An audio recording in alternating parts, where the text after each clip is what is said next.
Welcome back to the Godly Young Men podcast. This is episode 89. We are grateful for you joining us, either listening on your favorite podcast platform or watching on YouTube. We've got what will be a very enjoyable episode for me and Joe. We are talking books, we're talking reading, but don't turn it off. Don't turn it off just yet.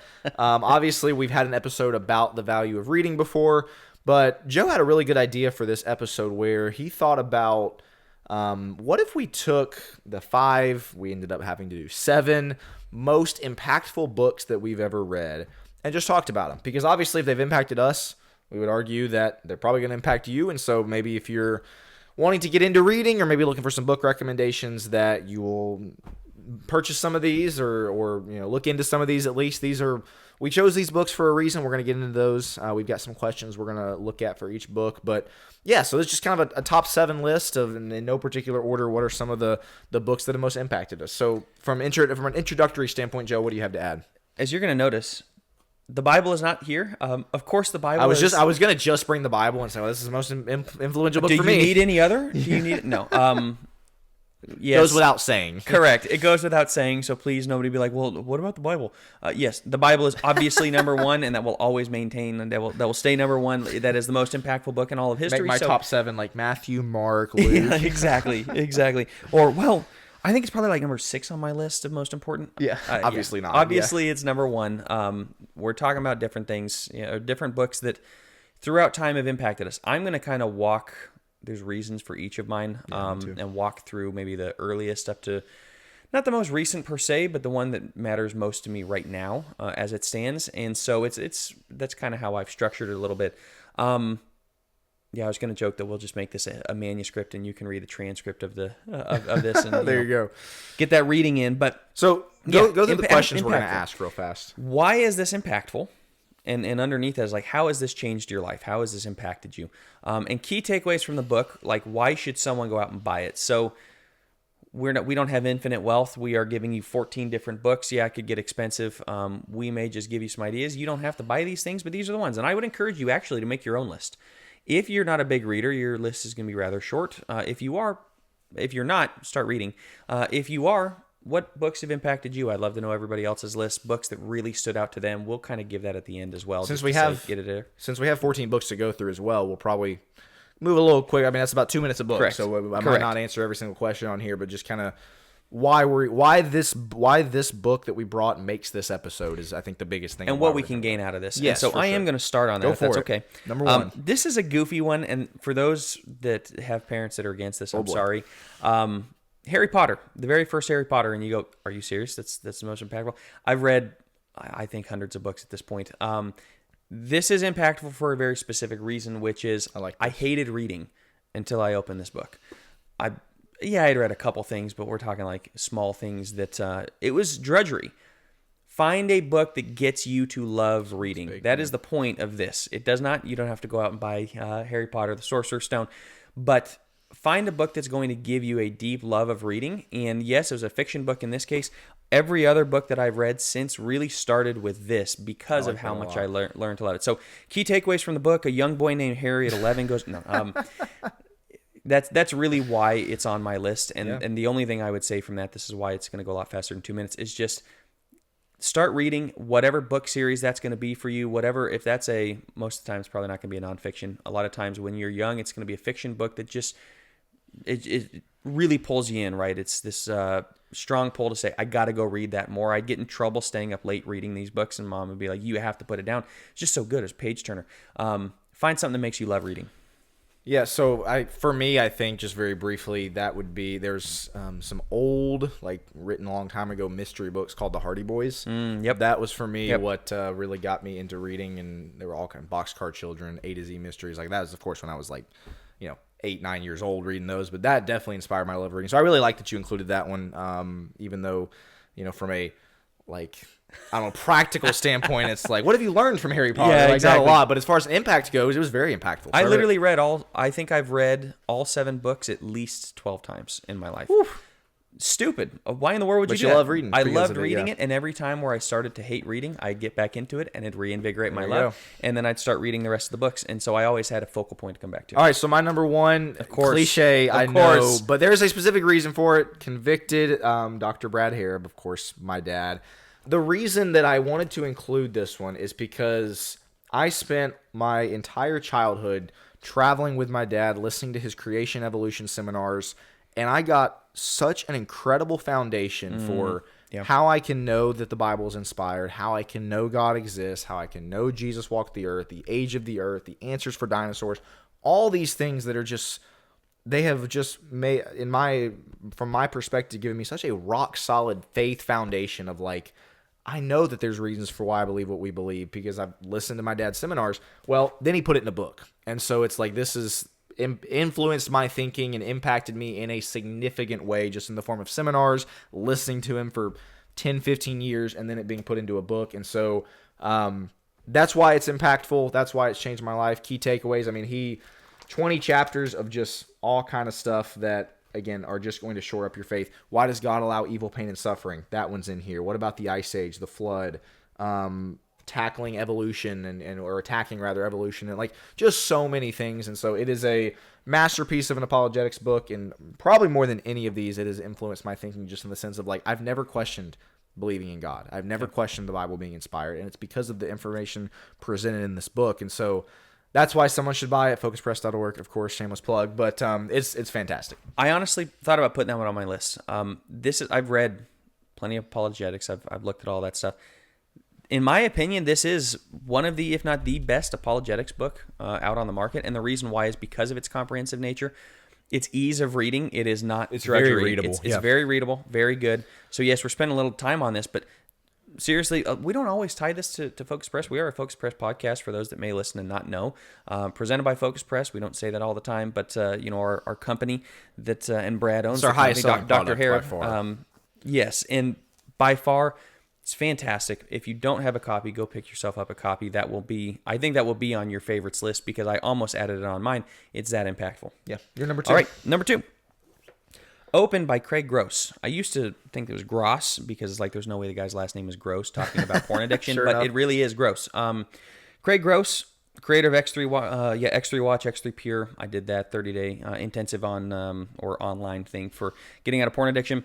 What happens when you get real, get honest, and get accountable? I read this, I think I was 18, coming out of Bear Valley, 18, 19 years old, and I read it with 3 other guys that wanted to start an accountability group. We read this together. This is what impacted me so much to get out of pornography addiction, because I realized what I really need to do is get open. What I really need to do is establish this accountability group.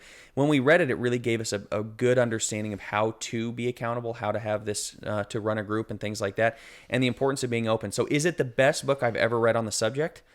Maybe not, but I do think it's the most impactful because of where it took place in my life. And it was such a revolutionary idea of like, you can actually tell people about this.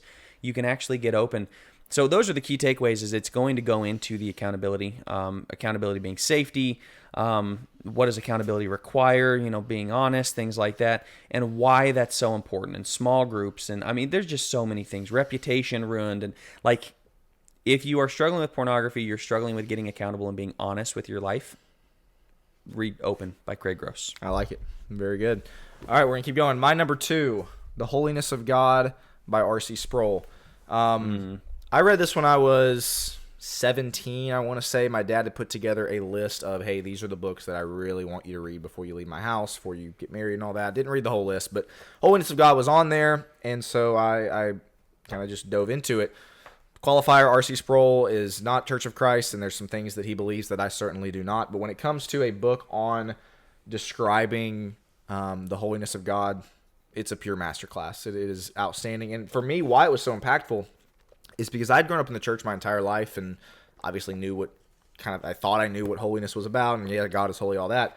Reading this book really opened my eyes to like what the word holy even means, just how much holier God is than just the idea of, oh yeah, God's holy, sure, whatever. No, like he goes into such depth, gets into Isaiah 6, talking about holy, holy, holy there, and the fact that Isaiah is just so ashamed to even be in God's presence because of his holiness, goes into it so much. And I think it was once again just kind of my first awakening to like, oh, that's the God I serve. That's the holy God that I serve. And it obviously gets into, or for me, it got into I started thinking about, okay, what does that mean that I need to be holy? And so real impactful read for me at 17. It's been a long time since I've read it, so I would love to read it again. But when I was putting this list together, I was like, this one's probably got to be on there just from the sense of like from a pure spiritual book, a book about just truly how holy God is definitely made the list. So Holiness of God, R.C. Sproul definitely makes my list. I love it.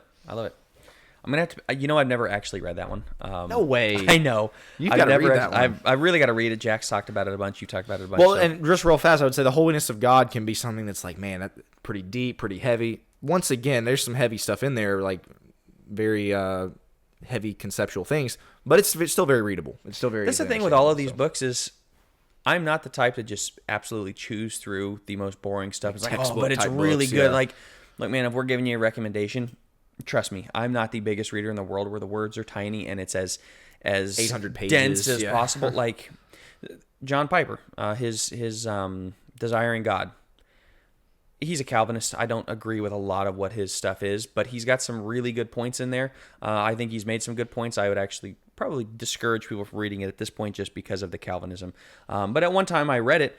It's so much to chew through. You'd read through like 5 pages and be like, I need to. He's hard to read. He's hard to read. They're just authors that are difficult to read. I find that each one of these is a page turner.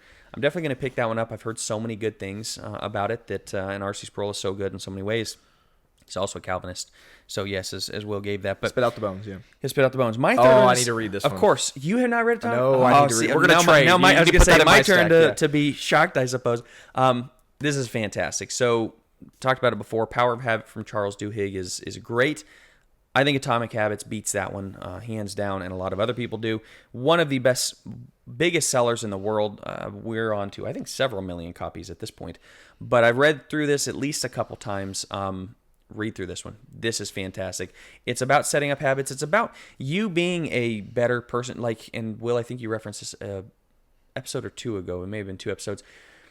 How you view yourself is so important. So when you're talking about, I'm a healthy person, you may be overweight, but it's like, I'm a healthy person, and healthy people make healthy choices. Mm-hmm. Instead of, I'm not healthy at all, but I'm really hoping to get healthy. Well, the person who's not healthy now makes the non-healthy choice. We were talking about it in the terms of like, I'm godly, so I do these things. Exactly. It's how you frame your mind. He goes into that. He goes into, it's really good.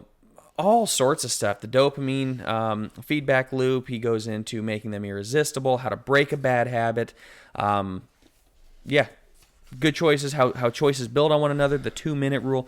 Like, if you have not read this, you have to read Atomic Habits. This is a big one in the culture for a reason. There's a reason he sold multi-million. So it's worth the hype, you're saying? It's worth the hype. Go read it. Awesome.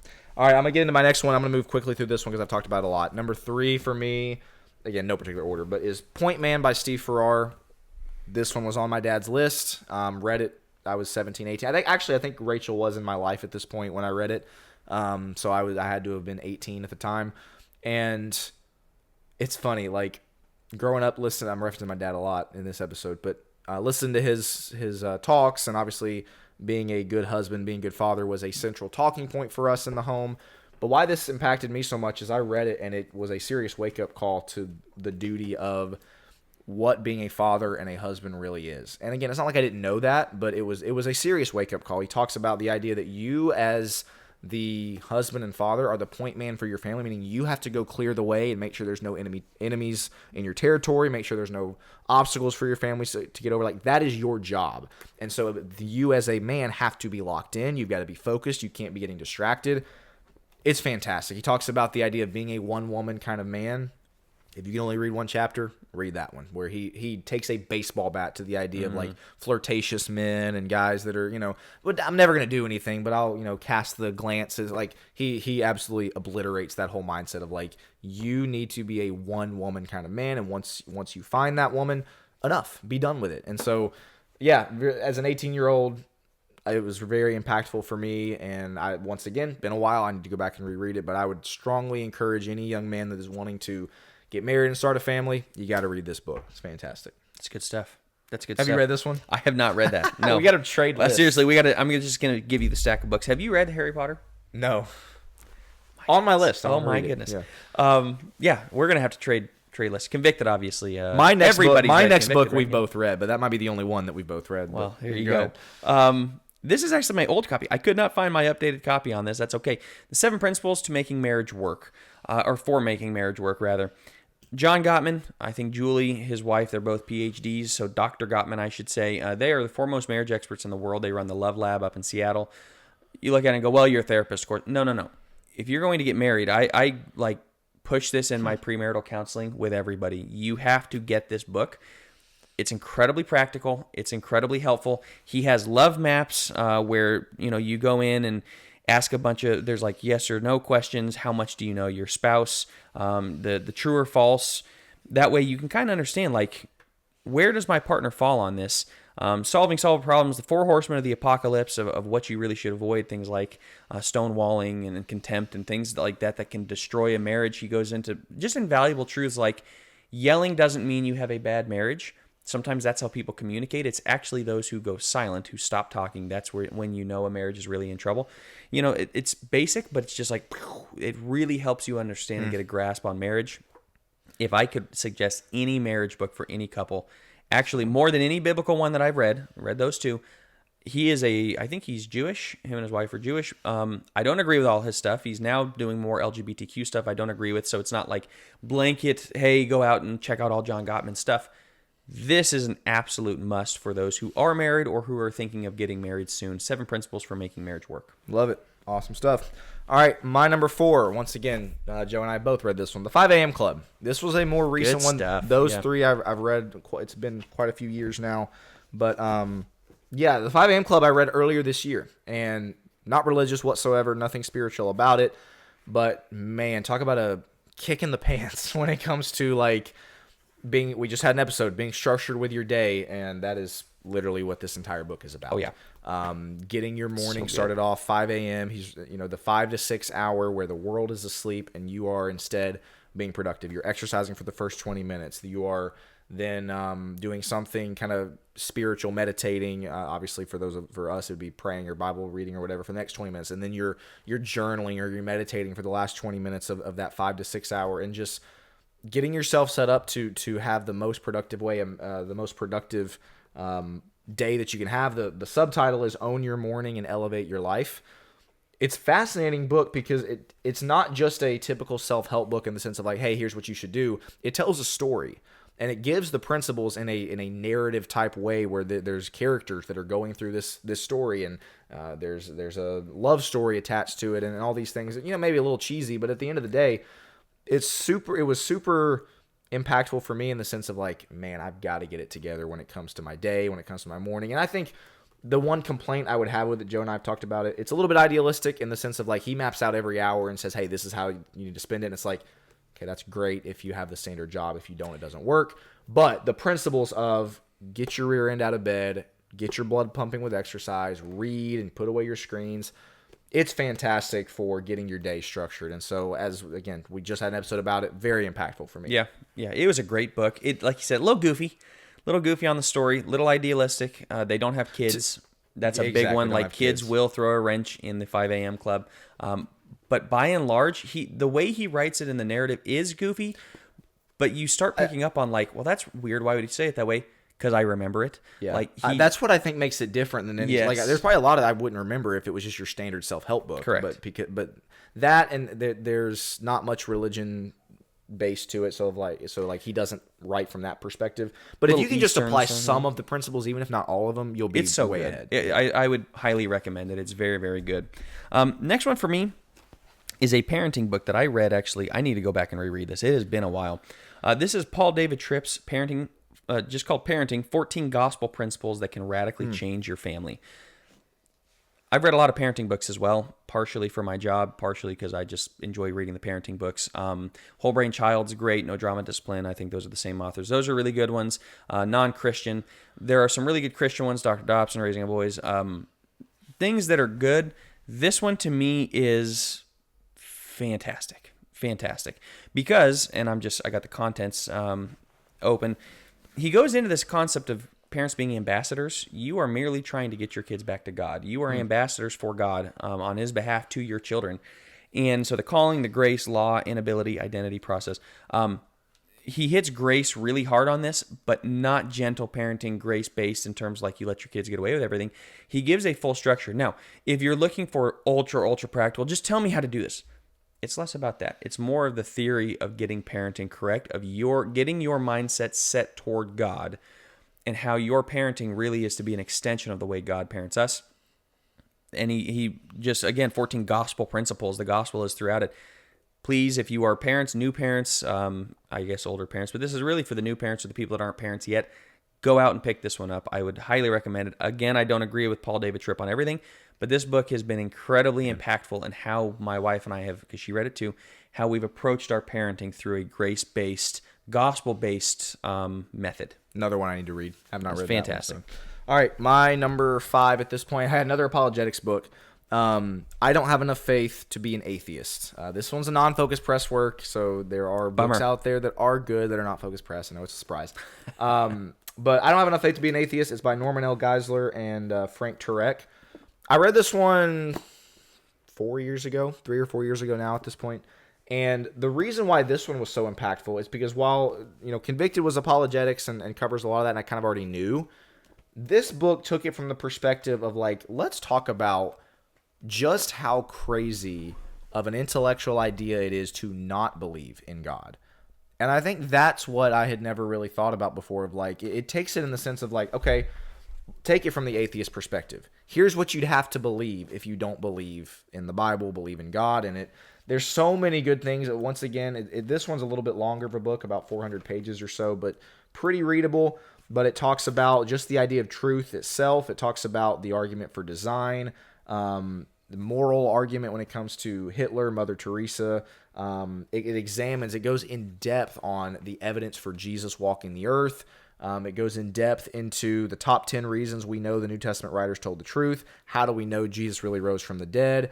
It lays it out in such a fashion to, once again, the impact is when I finished the book, I was like, I don't see how I could ever, even if I wanted to go jump off the deep end and live for myself and carouse and live like the prodigal son, I can't argue with anything in this book about, again, Jesus rising from the dead or why we can, the design that we see in the universe. Is it lays it out to the point where it's I don't see how you argue with it. And so, fantastic book. I would highly recommend it. If once again, it's much more apologetics than some of these other ones we've been talking about. But if you're a godly young man, read it. I think it'll shore up your faith in, once again, God, Jesus, the Bible a whole lot more. I don't think I've ever read that one either. It's really good. So I'm gonna have to check that one out. My 6th, I think we're on. My brother wrote a great book, Church Reset. I thought about including that one. This is what kicked the thinking off for me, and I believe he suggested it for me. This is what got his mind turning on it. He had run across these things, but Total Church by Tim Chester, Steve Timmis, a radical reshaping around gospel and community. So his book, Jack has done a fantastic job. He's got the consumeristic mindset. He goes into that a lot more in the potluck. And Jack has a lot of things that are original. I don't know if you said what it's called. Church Reset. Church Reset. It's called, yeah. Church Reset is my brother's book. This is kind of the original one for us that we saw. There's a couple different ones. Gospel Comes with a House Key. This is fantastic, this Total Church. These guys are over in the UK, and they have established these basically home churches. They do baptize for remission of sins. I don't agree with everything that they do. I think they have instruments or something like that, so we don't agree with those things. But at the same time, they're exploding. They've already established 3 or 4. I mean, at the time of this writing, I think they'd established 3 different ones that were growing in the UK. That's as dead as a doornail over there religiously, but it's their approach to it of, hey, we're going to be a family and we're going to actually be a real church, a church family, rather than the consumeristic, though that's more Jack's terminology as he uses it for Church Reset. But Total Church was a game changer for us in terms of Jack's tagline. I keep plugging it, but shouldn't church be more? This is the one that really started asking that question for me, and I think for us as well, or for him as well. So I would go and pick up Total Church. I'd pick up Jack's Church Reset. That's a great one. Pick them both up. Pick them both up, but this one is what kind of got our thinking going on that. Awesome. My number 6 is a marriage book, and as we were putting this together, I kind of realized Joe's library and reading library is much more extensive than mine. I have not read, as much as I like to read, I have not read a ton. I think this is maybe one of 3 marriage books that I've ever read. It's Cherish by Gary Thomas. It's definitely the best one I've ever read. Again, I have not read a lot, but when it comes to marriage books, but this one, again, Cherish by Gary Thomas. My wife and I read this one. I think my dad actually sent this one to both of us and said, hey, 2 copies for both y'all. Y'all need to read it. And what stuck out about this one is I had never thought about what it truly meant to cherish your spouse. I knew what it meant to love my spouse. I knew what it meant to show her that I care about her and show her love and everything. But he really goes into what it means to cherish your spouse and practical ways to do that, and kind of the why behind it. And read this one, I think it was during COVID that we actually sat down, both of us, when we were quarantined, and we read this one. But very biblical. I don't think he's a Church of Christ or anything like that, but the idea of just cherishing your spouse and what that looks like in everyday life, and how that there's like a compound growth to it, in the sense of like, if you spend every day not just loving your spouse but truly cherishing your spouse, and you do that every day and every week and every month and every year, and by the time you hit 20, 30 years of marriage, the love and affection and just the overabundance of love that you have for your spouse, just from taking time every day to think about he goes into that too, of like how you cherish your spouse, or how you think about cherishing your spouse. Like, take time to think about cherishing your spouse, as opposed to just, well, what do I need to do to show her love today? It's really good. I would highly recommend it. Good stuff. I have not read that one either. So another one for my list. Gary Thomas, I'm very familiar with in his stuff. I think he has another like more popular marriage book than that one. This is one of the smaller ones, but this is the one I've read, and I thought it was really good. Okay, good stuff. Here's the last one. This is going to be a weird one for some people, but Rethinking Sexuality from Dr. Julie Slattery, God's Design and Why It Matters. You may think that's really weird. This is a top 5 book for me, just in general, not just most impactful, like top 5 book. The way she breaks it down, yes, that's what I specialize in my therapy practice, sex addiction and all things sexuality related. I'm passionate about the subject. This is just so good. It's one of those that like turns everything on its head, of like, we really know nothing about sexuality when it comes to Christianity. We just don't talk about it. We avoid it. This is what put it on the map for me, of like, it is incredibly important, and it is incredibly godly and spiritual and a perfect thing to do. But here's how we ought to be viewing it. And so I would highly, highly recommend Rethinking Sexuality by Julie Slattery. It's just I'm looking through, I've highlighted or marked up this book quite a bit. And I do use it every day for work. But if you're interested in anything surrounding it, especially for those that are going to get married and those that maybe have some weird or some negative views of sex, I would go out and get this one. Good stuff. My last one is one that I have read within the last 2 months. Dave Ramsey's Complete Guide to Money. I'm sure Joe is shocked that I have some kind of financial money book. Definitely haven't read that one. On this list.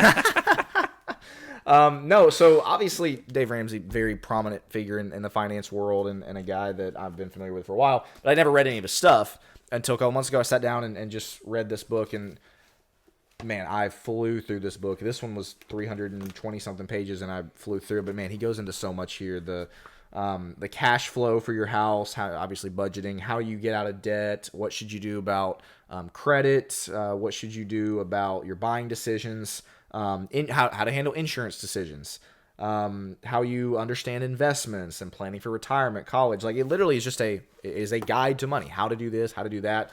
There's things that maybe I don't fully agree with, but man, I think he hits about 90 to 95% of it out of the park. And the reason this was so impactful is because it really woke me up to the idea of, you must have a plan for everything.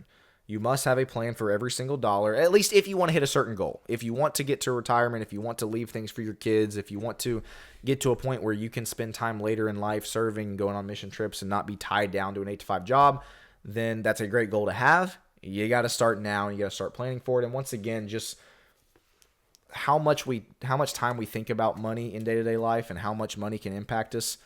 This book really just took everything, again, insurance, retirement, planning for college, like everything you could think of, how to do a monthly budget, and gave you a how-to guide how to do it. He comes across very much like, he knows how to do everything the exact way. There's not a lot of humility with Dave Ramsey. That'd be my one big complaint with him, but he obviously knows what he's talking about in an enormous sense. He knows what he's talking about. And so I sent this to my siblings and said, hey guys, you really have to read this. I'd recommend it if you're 17, 18, I mean, any age, but obviously, if you are not yet married, not yet with kids, read this one. It'll at least give you a really good foundation for staying out of debt and budgeting for your household and all that. So definitely non-spiritual book, but definitely made my top 7. I'm very much going to get a hold of that and to read that one. So the reason why we did this is, yes, these are most impactful. And I was realizing as I put together my list, like what got me started in reading, what helped me get out of addiction, what helps me live life, the Atomic Habits every day, my marriage, my parenting, the church, and my work. That's really good, yeah. That's the way that mine kind of broke down. I think yours actually breaks down similarly with your work, with finances and how you live your life, with how you approach God, with how you live as a father, right? With our lives as Christians and making sure we're shoring up our faith. So with each of these, we just wanted to give you an understanding of there's so many good books out there. There's so many impactful books out there and things that can really shape your understanding of stuff. And if the only way you're shaping your understanding is a quick Instagram or TikTok video, YouTube video, YouTube video, if that's all you're getting, that can help from time to time. That can give you tidbits. When you dig into a subject, it really is something special. The one that I did not put on here that I think matter of fact, I laid it aside and forgot to. I wanted him to. I thought it'd be good. No, there's two different ones. The one I laid aside was The Real Lincoln by Tom DeLorenzo. And that helps shape your understanding of, we don't know anything about history. It actually shows how Abraham Lincoln was pretty much the bad guy of the Civil War and was not a good president, and at least probably one of the worst presidents. Pretty hot take on there, but great book. I've read that a couple times. And the other one, though, is The Man Maker Project, and if I could say anything, I have not finished the book. I am still reading through it, so I don't have it on the list because I can't vouch for everything in there, but I'm 180 pages, something like that, into the book. It is one of the most impactful books I have ever read in my life in terms of raising boys and helping them. So I don't have it with me. I laid it aside and I spaced it when I left today to come here. So I don't know where I put it. I was thinking through, like, where did that go? Because I thought I laid it aside on this stack, but I didn't.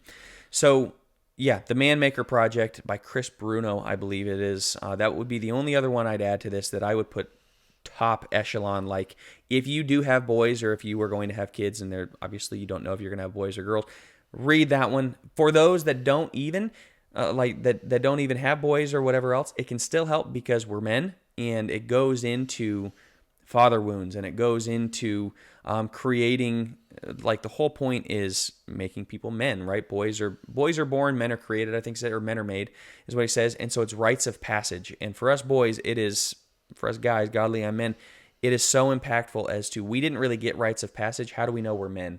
And he goes into that and why it's so important to establish it. I will be doing that for my boys, is giving them rites of passage. It has just changed my thinking in a lot of areas, and that's something that we obviously have on this podcast. We will be shifting more into in Focus Press, is helping raise godly men and helping godly fathers and everything else. We're going to be doing more on that. So I'm passionate about that one, not just because I'm reading it right now. It is changing my life. I forgot to put that on here. That's an 8th one, I suppose, a bonus one. But The Man Maker Project. Good stuff. Read books. Read these books if you're able to. Again, I know not everybody's a big reader. We're big believers in it, and so take that for what you will. Comments. We'd love to know what books have impacted you. I speak for myself here. I love adding books to my list. Joe's got like 1,000 books, and so his list is too many. 1,000 pages long at this point. But I love getting to see what are people reading, what has kind of changed people's thinking, changed people's lives, impacted in a positive way. So leave your comments with that. We're going to wrap right there. This has been episode 89 of the Godly Young Men podcast. We are so grateful for you joining. As always, we'll be back next week.